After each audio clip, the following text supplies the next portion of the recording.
Debt-driven economies carry inherent dangers. No matter how smooth the cycle seems, risks are building beneath the surface. As governments continue borrowing, debt grows, and so do interest payments. Over time, a bigger slice of the budget goes toward paying off old loans, rather than funding schools, hospitals, or infrastructure. A debt-to-GDP ratio of about 100% is now considered normal.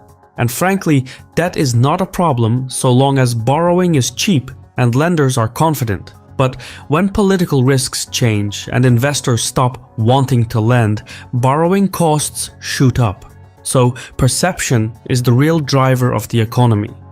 One way governments keep a lid on things is by printing more money. Banks call it quantitative easing. The problem, however, is that when more money enters circulation, the value of each unit declines. The result is inflation and higher everyday costs. In extreme cases, it spirals out of control. In Zimbabwe in 2008, the government printed so much money to cover debts that prices doubled every single day. A loaf of bread that cost 10 million Zimbabwe dollars in March suddenly cost hundreds of millions by mid-year and billions by November. The government eventually printed $100 trillion notes to cope with the situation, but that only made it worse. The currency became worthless, and ordinary people saw their life savings vanish overnight.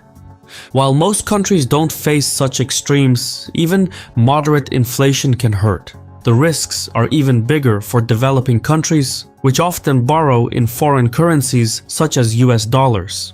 Meaning, when their own currency weakens, debt repayments suddenly become more expensive in local terms, and as that burden grows, lenders start doubting the country's ability to repay. That's pretty much what happened in Turkey.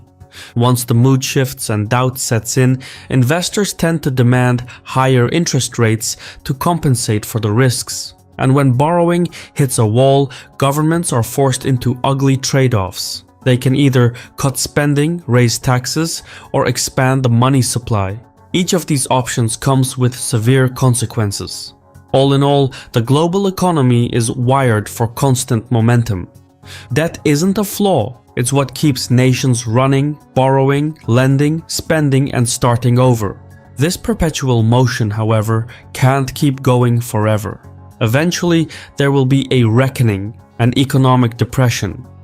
Centuries ago, physics proved that perpetual motion is impossible.